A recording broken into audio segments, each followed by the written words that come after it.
નમસ્કાર ખેડૂત મિત્રો, મારું નામ છે અલ્કેશ પટેલ અને આપણી યુટ્યુબ ચેનલ છે ખેતીની વાત મારું ગુજરાત. તો મિત્રો આજે તારીખ છે 30/7/2024. તો પાછું આજથી આ ગઈ રાતથી વરસાદી વાતાવરણ થઈ ગયું છે. ઘણા ખરા વિસ્તારની અંદર વરસાદ ચાલુ થઈ ગયો છે. આજે હું અહીંયા મારા વિસ્તારની વાત કરું તો કાલાવડ પ્રોપરમાં આજુબાજુના એરિયામાં ઘણા બધા વિસ્તારમાં ગઈ રાતનો વરસાદ ખૂબ સારો પડ્યો છે. તો હજી ઘણા ખરા મિત્રોને ખડની નિંદામણ નાશક દવા મગફળી, સોયાબીન અથવા કપાસમાં વાપરવાની ઘણાને બાકી છે. તો અત્યારે ભેજનું પ્રમાણ છે, તો સારી રીતે એનું રિઝલ્ટ મળી શકે છે. અત્યારે વાપરી શકો છો. તો શું અત્યારે તમારે વાપરવું? તો વાવણીની જે મગફળી છે એને 1 મહિનો અને 5 દિવસ જેવો સમયગાળો થઈ ગયો છે, 5-7 દિવસ જેવો. તો એની અંદર તમે નિંદામણ નાશક તરીકે યુપીએલ કંપનીનું આઈરિસ વાપરી શકો છો. આની અંદર સાંકડા પાન, ગોળ પાન બેયનો આની અંદર સમાવેશ થઈ જાય છે. બેયમાં રિઝલ્ટ ખૂબ સારા મળશે.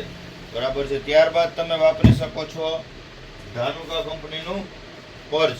આના રિઝલ્ટ પણ ખૂબ સારા છે. આ તમે વાપરશો, રિઝલ્ટ એકદમ પરફેક્ટ રિઝલ્ટ છે. અત્યારે પૂરતો ભેજ છે. મગફળી અથવા સોયાબીનના દિવસો પણ પૂરા થઈ ગયા છે. 1% અત્યારે આટલા ભેજમાં નુકસાન નહીં આવે. 40 ml નો ડોઝ છે. સાંકડા પાન, ગોળ પાન ખૂબ સારા રિઝલ્ટ છે. ધાનુકા કંપનીનું પર્જ વાપરજો, બેસ્ટ રિઝલ્ટ છે. અને મોટી અમુકને મગફળી થઈ ગઈ છે કે 2 મહિના ઉપરની આસપાસની મગફળી થઈ ગઈ છે, તો એ લોકોએ ઇમિજા વાપરવું. ઇમિજા થાય પર 70%. સિગ્મા કંપનીનું આવે છે સિગ ઇમિજા 70. બેસ્ટ રિઝલ્ટ છે. ખડ આનાથી મોડું ભરશે. 4 કે 5 દિવસનો સમયગાળો લાગશે, ત્યાર પછી પીળું પડશે ને ટોટલ 8 કે 9 દિવસમાં નિંદામણનો નાશ થશે. એની સાથે તમારે પટ્ટી પાનવાળું હોય, કોહાવાળા પાનવાળું ખડ હોય તો એની અંદર તમે ટરગા સુપર એડ કરી શકો છો. આ ગોળ પાનમાં કંટ્રોલ આપશે. આની અંદર હેહમૂર જે આપણે કહેવાય જટિલ નિંદામણ કહેવાય, એ બીજી એકય દવાથી બળતું નથી. આના દ્વારા આ છાંટવાથી હેહમૂરનો સંપૂર્ણ નાશ થશે. પણ મિત્રો, ખડ 3 પાન, 2 થી 3 પાન વધીને 4 પાન સુધીનું હશે તે જ બળશે. મોટું જે ખડ હશે એ એક વખત બળી જશે પણ પાછું ફૂટશે, એ ચોક્કસથી નોંધ લેવી. 4 પાન સુધીનું ખડ હશે એ અત્યારે આ ભેજ પૂરતા પ્રમાણ છે. 1 વીઘાની અંદર 16 ગુઠ્ઠાના વીઘાની અંદર 1 વીઘે 3 પંપ છાંટવાના છે.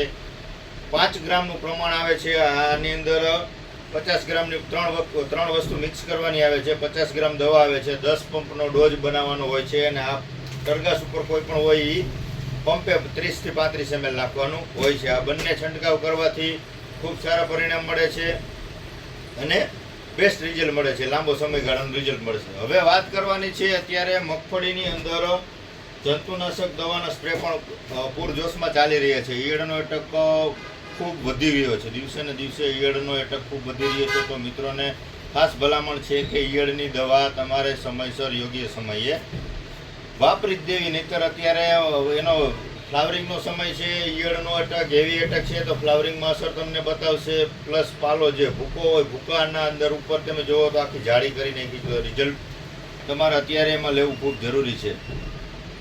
તો ઈયળમાં તમે કોઈ પણ સારી દવા વાપરી છો. આ યુપીએલ કંપનીનું પ્રોક્લામ આવે છે, ત્યાર પછી આપણે પારિજાતનું પ્રોક્લામ આવે છે, કોઈ સારી કંપનીની કોરાજન છે. તમે કોઈ પણ ઈયળ માટે દવા વાપરી શકો છો.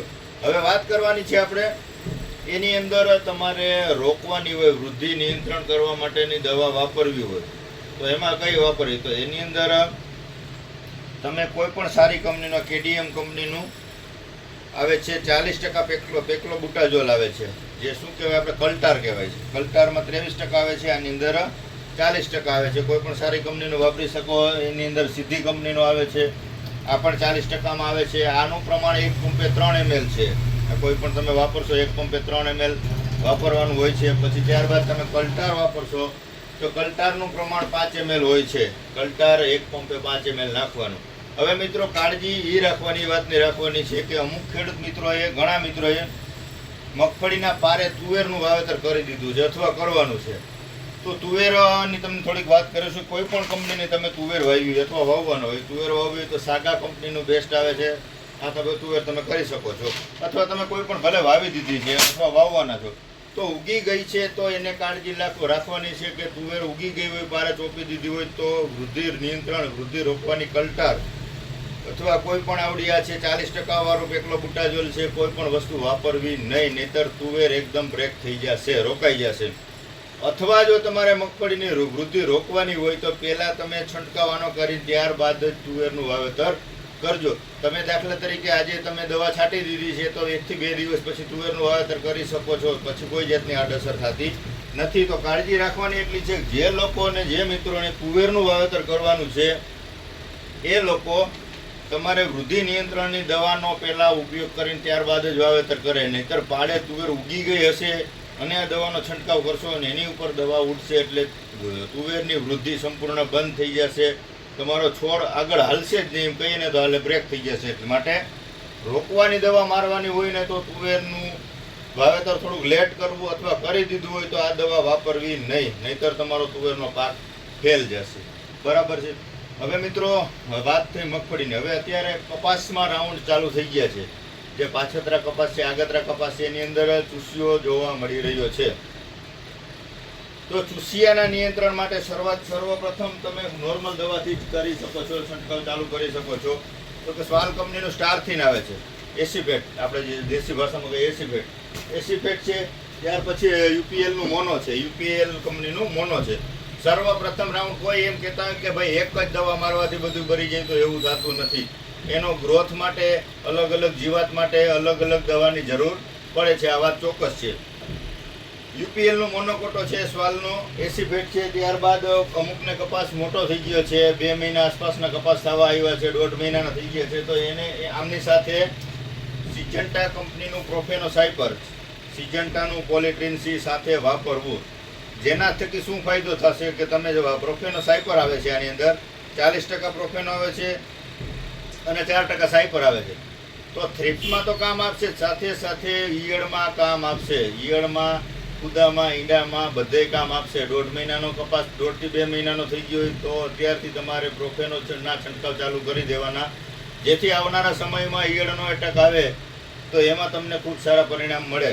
તો કપાસની અંદર અત્યારે સર્વપ્રથમ જેને રાઉન્ડ મારવાનો હોય સ્ટારથીન છે, પોલિટ્રીન સી છે અને યુપીએલનો મોનો. પછી તમારો ગ્રોથ ઓછો હોય, લિમિટેડ ગ્રોથ હોય તો એની સાથે તમે કોઈ પણ પીજીઆર એડ કરી શકો છો. દાખલા તરીકે એમાં કોઈ પણ સારી કંપનીનું 19 ખાતર છે, આના રિઝલ્ટ સારા આવે. 1 પંપે 100 ગ્રામ નાખવાનું હોય છે, 1 કિલોમાં 10 પંપ થાય છે. ત્યારબાદ ધાનુકા કંપનીનું મેક્સિલ આવે, આમાં 0.001% જીબ્રેલિક એસિડ છે, પ્લસ મિક્સ માઇક્રોન્યુટન આની અંદર આવે છે, કેલ્શિયમ, બોરોન, ઝિંક, મોલોબેન્ડિયમ બધા આની અંદર મિક્સ માઇક્રોન્યુટન અને જીબ્રેલિક એસિડ આવે છે. ગ્રોથ માટે બેસ્ટ રિઝલ્ટ, પંપે 40 ml નાખવાથી ખૂબ સારા રિઝલ્ટ આની અંદર પણ મળે છે. બીજી ઘણી બધી કંપનીના પીજીઆર આવે છે, તમે સાથે એડ કરી શકો છો. પણ આ કોમન વસ્તુ પ્રથમ છંટકાવમાં 1 થી 2 છંટકાવમાં વાપરવી ખૂબ જરૂરી હોય છે. તો કપાસમાં સમયસર રાઉન્ડ મારી દેજો. અત્યારે ચૂસિયા દેખાઈ રહ્યા છે. મગફળીમાં ખાસ, મગફળીમાં હેવી એટેક ઈયળનો આવી ગયો છે. અમુક એરિયામાં મોલી દેખાય છે, તો જ્યાં દેખાતી હોય ત્યાં મોલીની દવા સાથે એડ કરી જ દેજો. આ મારા એરિયાની વાત કરું તો આમાં જાજા વિસ્તારમાં, જાજી જગ્યામાં મોલોની શરૂઆત થઈ ગઈ છે, મોલો આવી ગયો છે. એટલે હું અત્યારે જે છંટકાવ આપું છું એમાં તમામમાં એકતારા છે કે રોગર છે, આ સાથે હું એડ કરાવું છું. તો તમે પણ તમારા ખેતરની અંદર ચેક કરી લેવાનું છે કે મોલોની અસર દેખાતી હોય તો સાથે દવા ઉમેરી દેવાની છે. હવે મિત્રો આવા નવા નવી જાણકારી, નવા વિડીયો જોવા માંગતા હોય તો આપણી ચેનલને સબસ્ક્રાઈબ કરો, ઓલ ઉપર ક્લિક કરો અને તમારા ખેડૂત મિત્રોને બીજાને શેર કરો, જેથી અવનવી માહિતી મળતી રહે. અને કોઈ પણ દવાલક્ષી માહિતી જોતી હોય ક્યાંય તમારા વિસ્તારમાંથી ક્યાં મળશે, કઈ વસ્તુ વાપરવી, શું તમારામાં રોગ છે કે કઈ વસ્તુની જરૂર છે, એના વિશેની પણ માહિતી આપીશ. તમે ચોક્કસથી મને ફોન કરી શકો છો, કોઈ તકલીફ નથી. તમે ગમે ત્યારે મને ફોન કરી શકો છો. પણ સમયસર દવાનો છંટકાવ કરવો જે અત્યારે જરૂરી હોય એનું તમે કાળજી રાખીને છંટકાવ કરશો તો જ તમને એનો ફાયદો મળશે. આપણી ચેનલને લાઈક કરજો, સબસ્ક્રાઈબ કરજો, જેથી નવા વિડીયો મળતા રહે. જય જવાન મિત્રો, જય કિસાન.